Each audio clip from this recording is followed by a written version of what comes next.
Buset, makan mie pakai lobster? Wanjay. Jadi hari ini gua mampir ke store terbarunya Mie Bibilung 41 di Mangga Besar, Jakarta Pusat.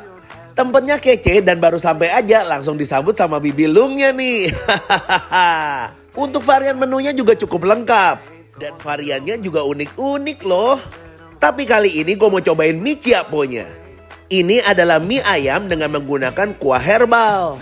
Cocok banget untuk kondisi sekarang ini karena dapat meningkatkan daya tahan tubuh.